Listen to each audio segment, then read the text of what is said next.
质疑说，所有法门都能成就，前提是这5件事。你有没有想过，为什么有些人打坐10年纹丝不动，另一些人听一句话就浑身过电？为什么禅宗6祖慧能听到一句因无所住而生其心就开悟了，而很多人把金刚经背得滚瓜烂熟，心里还是一团乱麻？是方法的问题吗？不是。是天赋吗？也不全是。1400年前，有个人给出了一个答案，这个答案不是一种新方法，而是一张诊断表。Hello， 大家好，我是王立杰。这个人叫智以，天台宗的实际创始人，中国佛教史上最重要的系统化大师之一。他写了一本书叫《小止观》，别被这个小字骗了，这本书是整个东亚禅修传统的教科书级文本，影响了此后1000多年的修行者。在小止观的第5章，智以提出了一个概念，叫行无法，也叫行无方便。他说了一句非常大胆的话，修行这5个法能使你所修的一切法门都能成就。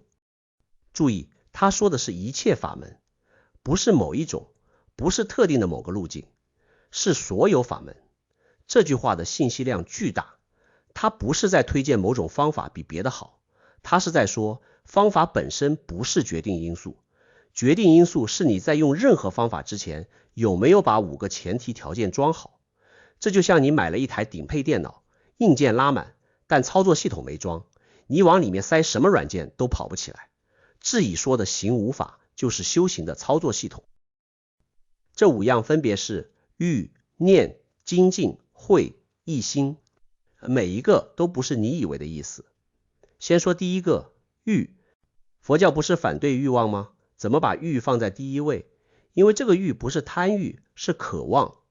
智以说的非常直接，你得先真的想要离开一切妄想颠倒，想要得到禅定和智慧。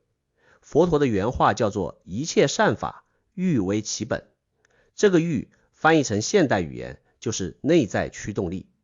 心理学家德西和瑞安有一个著名的自我决定理论，他们花了几十年研究一个问题，人为什么能持续做一件事？结论是，外在奖励能让你启动，但只有内在动机才能让你持续。你是因为别人说你应该修行才去修的，还是因为你焦虑了想找个出口，还是因为你觉得修行显得有格调？这些都是外在动机，它们能让你开始，但撑不过3个月。真正的欲是什么？是你看清了某种真相之后，从骨子里涌上来的一股力量。我想看见更多，不是别人告诉你应该看，是你自己想看。这股力量可能来自一次痛苦的经历，可能来自一个突然的觉察瞬间，也可能来自某天深夜你盯着天花板时涌上来的那个问题。这一切到底是怎么回事？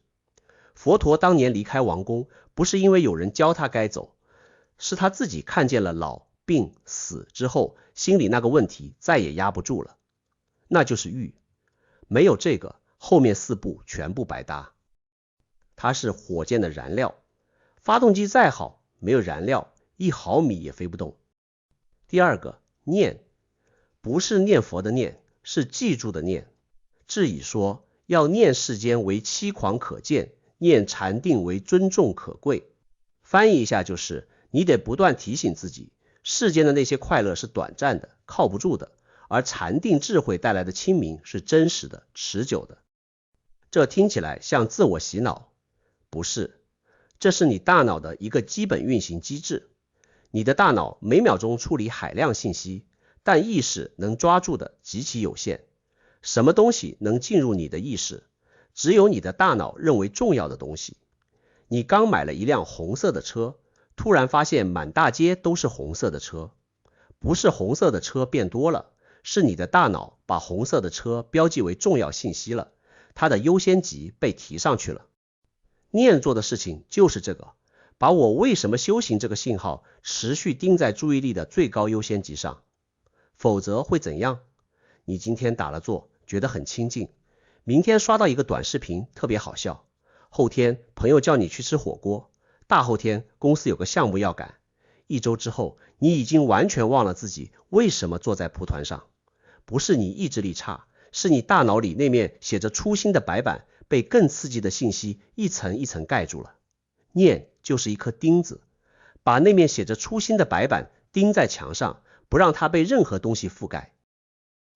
第三个，精进，坚持做，不要停。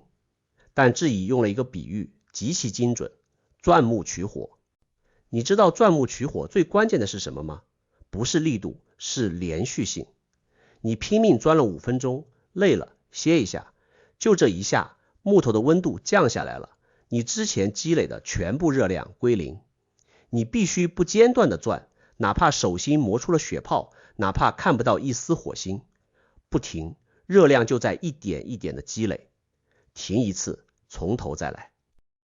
你试着想象一下那个画面，一个人跪在地上，双手握着一根木棒拼命旋转，手掌已经发烫，木屑飞出来了，但就是没有烟。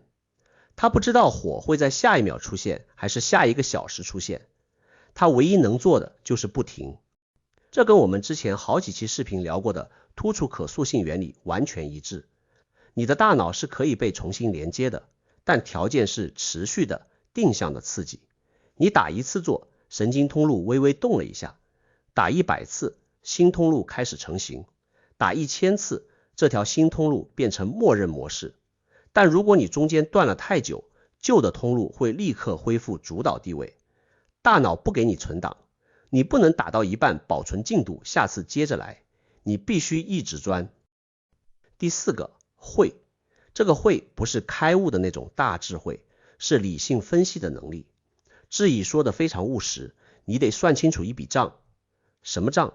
世间的快乐和禅定的快乐，到底哪个更值得你投入一生的时间？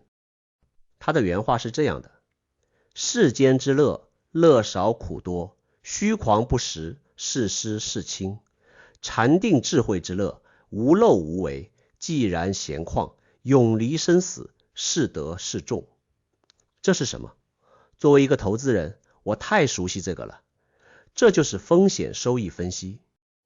世间的快乐回报率看起来高，但风险巨大。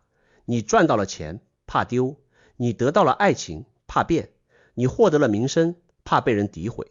而且每一种快乐都有半衰期。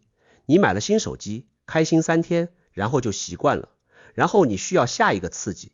心理学管这个叫快乐适应。人类对快乐的阈值会不断上升，你永远在追，永远追不上。而禅定带来的清明是什么？是你不依赖任何外部条件就能安住的能力。不是不能享受世间的东西，而是你不再被他们绑架。你坐在那里，没有手机，没有音乐，没有任何外部输入，你依然是安的。这种安不是麻木，不是无聊，是一种极其清醒的宁静。这个能力不会贬值，不会过期，不会因为市场波动而缩水。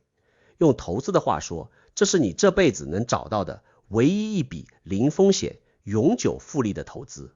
智乙把慧放在第4位，不是随便排的。他的意思是，你不能只靠热血和信仰去修行，你得想明白，用你的理性，用你的人生经验，用你踩过的所有坑，算清楚这件事到底值不值得做。如果你的理性告诉你不值得，那要么是你对修行的理解还不够深，要么是你暂时还不需要。2种情况都不应该强迫自己。真正的修行从来不需要盲信。第5个，一心。前4个如果都到位了，最后一步叫决定了就不再动摇。智乙的原话非常硬核：心如金刚，天魔外道不能举坏，设使空无所获，终不回忆。这句话你仔细听，他说的是，就算天崩地裂，就算所有人都说你在浪费时间，就算你修了很久很久，感觉什么也没得到，你也不换方向。这不是盲目执着，恰恰相反，盲目执着是第1步的欲没到位，第4步的慧没到位，你稀里糊涂的撞墙。如果你的渴望是真的，你的初心始终在线，你的行动没有中断，你的理性分析告诉你这条路是对的，那就没有理由动摇。你动摇，只能说明前面4步里有1步出了问题。这就像钻木取火的最后阶段，你已经钻了很久，手掌磨烂了，但木头还是没冒烟。这个时候最难，绝大多数人就是在这一步放弃的。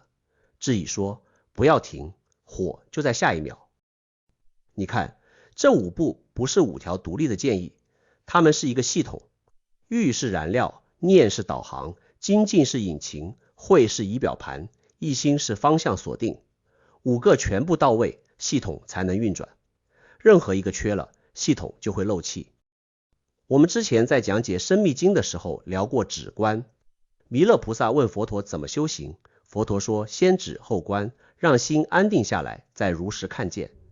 那是关于做什么的答案，但质疑用行无法补上了一块更底层的拼图。做之前，你得先成为什么样的人？方法从来不缺，2500年的佛教传统留下了无数的方法，念佛、参禅、持咒、观想、内观、拜忏，数不过来。而且不只是佛教，斯多葛哲学有每日自省，瑜伽有呼吸控制，现代心理学有正念减压。方法多到你这辈子都试不完。但问题从来不是哪个方法最好，问题是你的内在系统有没有准备好去承接任何一个方法。你想想看，同一个老师教同一套方法，为什么有的学生3个月就脱胎换骨，有的学了3年还在原地？方法是一样的，差别在人，差别就在这5个前提条件上。质疑说这5法能使所修一切法门都能成就，反过来说就是，如果你修了很久什么都没成就，不要怪方法，回头检查一下这5个开关，看看哪个没打开。这让我想起有位观众的留言，他说修了好几年，打坐也打了，经也读了，法会也参加了，但总觉得在原地打转。我不认识他，不知道他的具体情况，但如果用质疑的诊断框架来看，答案很可能不在方法上。也许他的欲是焦虑驱动，而不是渴望驱动。也许他的念断了，日常生活一忙起来就忘了为什么要修。也许他的慧不够，没有从理性上真正想通这件事值不值得。这5个维度就是一面镜子，你不需要打分，不需要给自己下判断，只是看一看，我的渴望是真的吗？我的初心还在吗？我的行动有没有中断过？我算清楚账了吗？我有没有在某个困难的时刻悄悄地换了方向？质疑不是让你做到完美，它是告诉你，如果哪里卡住了，问题多半就在这5个地方。1400年前一个中国僧人写下的5行代码，到今天依然是修行者最好的自检清单。而且你仔细想，这5个维度不只适用于修行，你创业也是这样。有没有真正的热爱？有没有时刻记住为什么出发？有没有坚持到至暗时刻之后？有没有理性的评估过值不值得？有没有在所有人劝你放弃的时候选择继续？做学问、练乐器、搞科研，甚至谈恋爱，凡是需要长期投入的事情，底层逻辑都一样。质疑说的不只是修行的操作系统，他说的是人类做成任何一件难事的操作系统。真正深刻的智慧从来不会过时，因为它切入的不是某种文化，不是某个时代，不是某套方法论，它切入的是人心运作的底层结构。结构不变，智慧就不变。但是有一个问题质疑没有展开，欲是第一步，对吧？你得先真的想要。可是想要这件事本身能不能被训练出来？如果一个人就是没有那股从骨子里涌上来的渴望，他能怎么办？他能制造渴望吗？还是说渴望本身也是一颗种子，得等因缘成熟了才会发芽？这个问题我暂时没有答案，但我觉得它可能比行无法本身还重要。你觉得呢？我是王立杰，我们下期见。